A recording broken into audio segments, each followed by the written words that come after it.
Hey guys, it's Courtney Patrick here, and I am the founder and brand consultant at Create and Propel.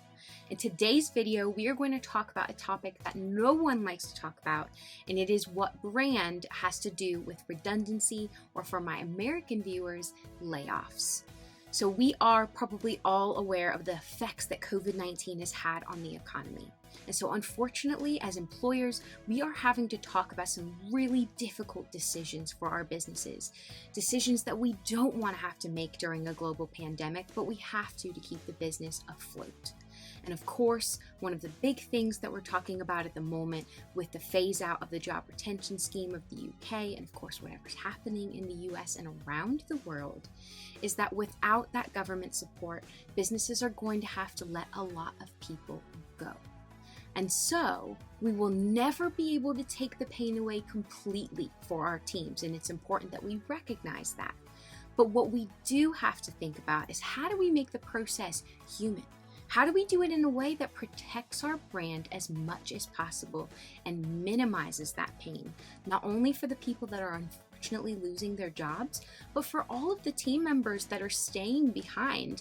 I'm going to use a word, and unfortunately there's probably not a better way to phrase it, but for those survivors, if you will, how do we let them know that even if the business has to make more tough decisions in the future, that we are going to put their best interests at heart? And of course, something that I've talked about and alluded to in previous videos, and something that you hear a lot more from me, is that great brands are built internally.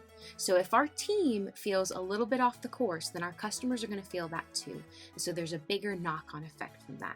So today we're going to give a few details. I've written a blog for it on my website.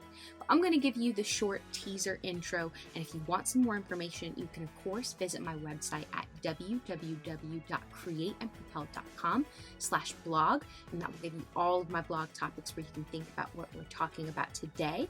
Or you can contact me, because every single customer gets a free 30-minute consultation. So if what I'm talking about today is piquing interest for you, or even if you just have a few questions and you just want to bring it past somebody who's been with other employers that are taking this process before, please get in touch and I would love to hear you. And guys, before I get into the main meat of the bone for this video, don't forget to subscribe to my channel so you can always get an update for when my latest videos drop.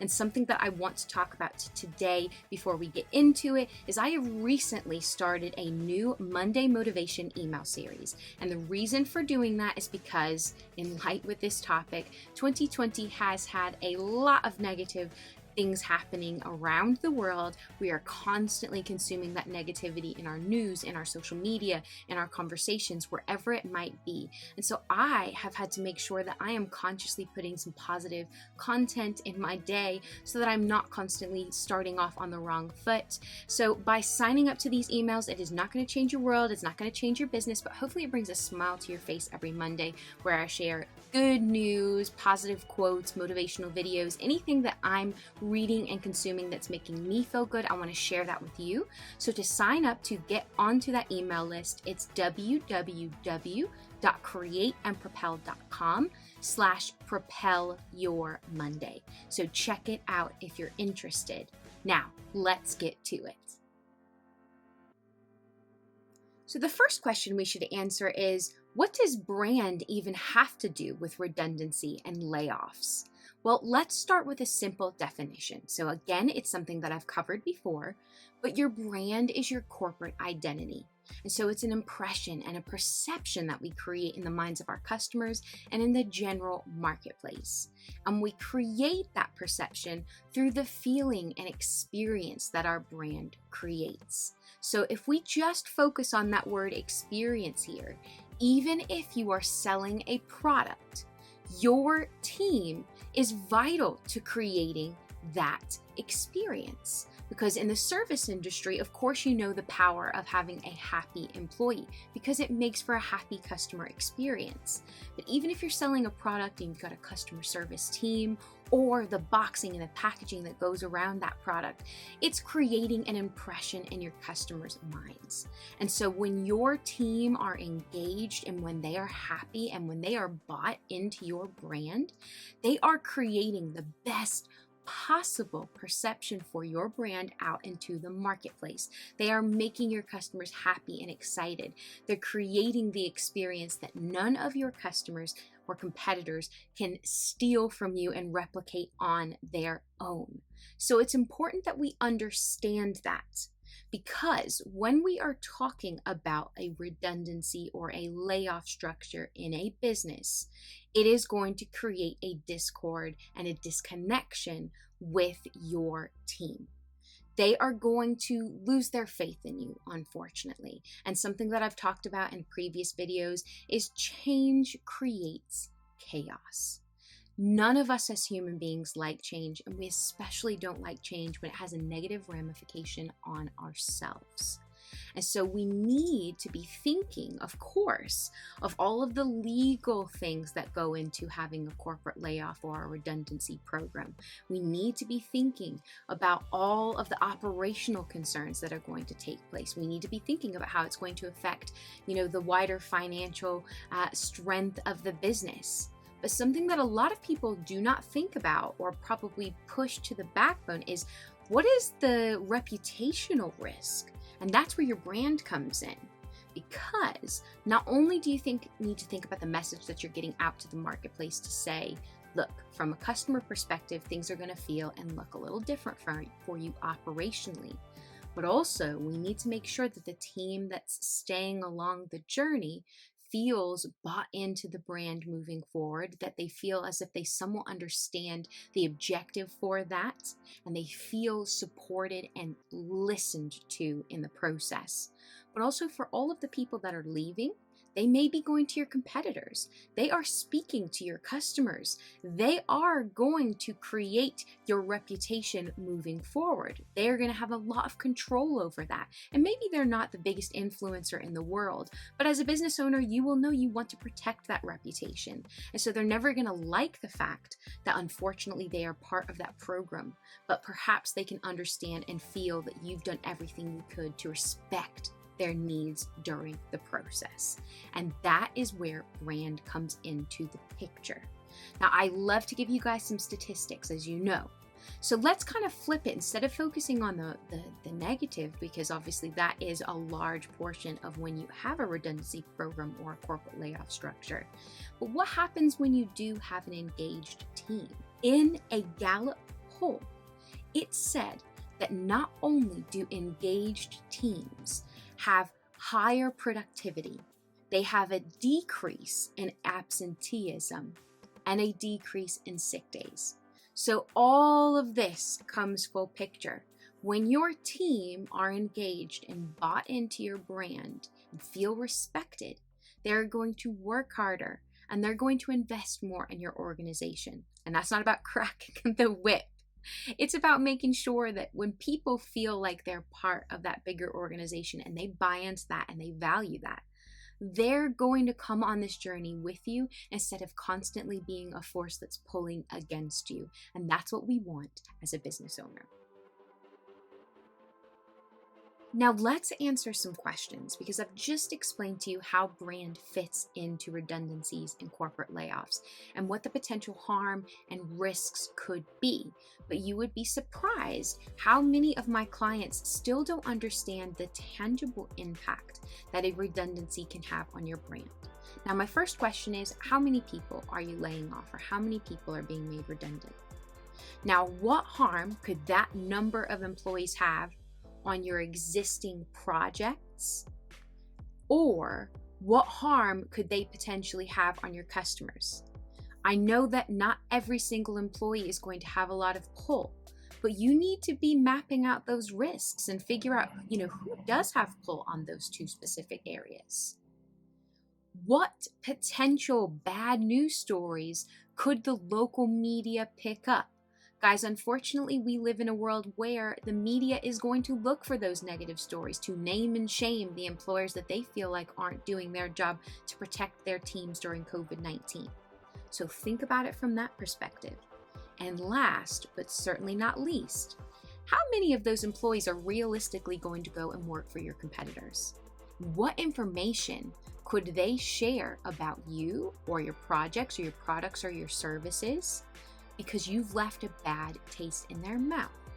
Now, some of you are thinking, yes, Courtney, but I have a non-competing clause, so I'm fine. And I want you to be realistic, because I'm sure that you've worked for another organization at one point in your life. And I know you know that gray area of thinking, I can share this because who will ever find out that I've shared that? So be realistic.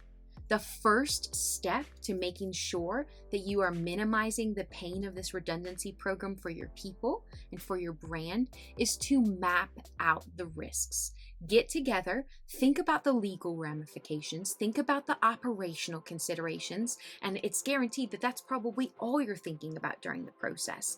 Because in order to lay off a large number of people or have a redundancy program, there are serious considerations from a legal side that you need to make sure that you stick to so that you are protecting yourself from future concern. However, that is not the only risks on the table. You need to think about the reputational ones. You need to think about the leakage of information. You need to think about the bigger picture. How is it going to affect your competitor set? How is it going to affect your offering? And how is it going to affect the team that's staying behind? Because the last consideration that we haven't talked about is, of course, we talked about the external environment. But for all of those people who are leaving, what kind of perception are they going to create of your brand for the people that are staying behind? What are they going to say when they go? How are they going to leave those people feeling? So there are probably some people within your organization who have a greater pull than others. And those are our influencers internally. And I would like you to Google stakeholder mapping. And there are a lot of different diagrams that you can use out there. And so what you're going to do for me is have a risk analysis from a stakeholder map perspective. So you are going to not only tell me what the risks are for all of those areas, operational, legal, reputational, and then you're going to map out your internal stakeholders and your external stakeholders and say, what can I do to ease the process for this particular group? What can I do to keep them on board, to keep them engaged, and to respect their needs? First the risks, then the stakeholders, and that's how we make sure that we have control over the process. And you're never going to have complete control, but by thinking about these things and taking the time to map this out, that is already a proof point that you respect the people's journey from both sides of the perspective. And you are going to do your best to make sure that you listen to them, that you communicate to them, and that you keep their needs at heart throughout the process. Now we are going to talk about something in the simplest way possible. So the golden rule: treat others the way that you would want to be treated.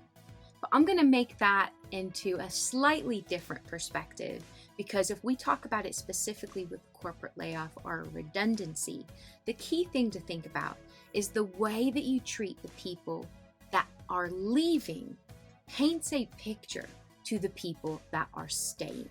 And I understand that you may have a large number of people and that there could be a financial risk of going above and beyond to help the people that are leaving, or perhaps that's maybe not the best investment from your perspective. And I'm not saying that you need to spend a great amount of money to support these people on their journey if they are leaving your organization. But you need to consider, how do we minimize the pain and respect these people throughout the process? Because that investment will be worth it when the people that are staying in your organization feel that you have done your best to support those people, and it proves to them, it is a proof point that you are going to continue to do your best to support the people that are staying behind. So what we need to think about is, how can we create that bridge between working for your organization and going out into the job market again? And again, this doesn't have to be an expensive procedure. It can be providing internal training. How do we up our CV or our resume? How do we create a portfolio? Where's the best place to go and search for jobs? It's likely that you have an HR department or you have a HR specialist. And if not, you can consult with somebody for information or look on all of the resources that are available to us for free on the internet. There are so many different ways that you can signpost people to information.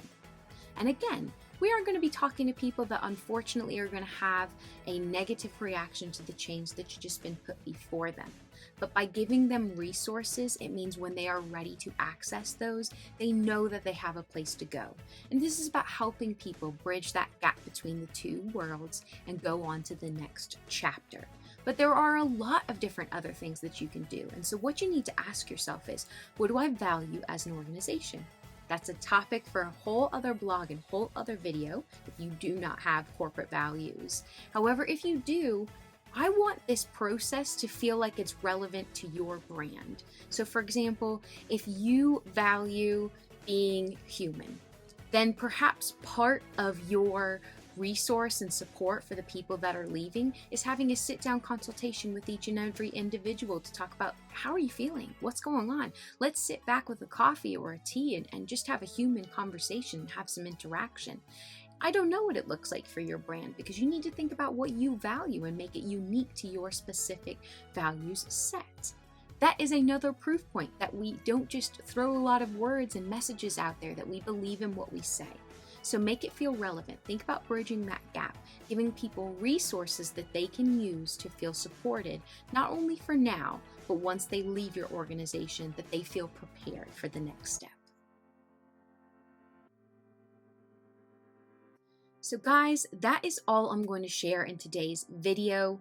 There are so many different factors that go into a redundancy program or a corporate layoff, and it's important that we talk about your specific challenges that you're going through so that I'm not kind of giving you just a blanket approach. So if this is something that you're interested in, you can schedule a free 30-minute consultation on my website, or you can email me at info@createandpropel.com, and we can talk about this further if you are looking at a wider project that you would like to bring on board. However, the key thing that I would like to stress from this video is think before you act, okay? Make sure that you are giving yourself time to challenge the process, to consider all of the stakeholders involved, all of their needs. How do we keep people engaged and informed throughout the process? And by giving yourself time to do that, you are doing your very best to prove to your team that you are considering them in the process, and it's not just the legal and operational factors that are being taken into consideration. Unfortunately, when this happens, a lot of times I see leaders just want to rip the Band-Aid or rip the plaster off. And that's not the best way to do it, because it is hard and it's nothing that anybody wants to go through. However, if you don't give yourself time to think, you're going to miss an opportunity to protect your brand. And you really need to think about the long-term strategy. I know that you might feel that right now people are a little bit more receptive to it because it's happening around the world. And I think that does go into it in some way.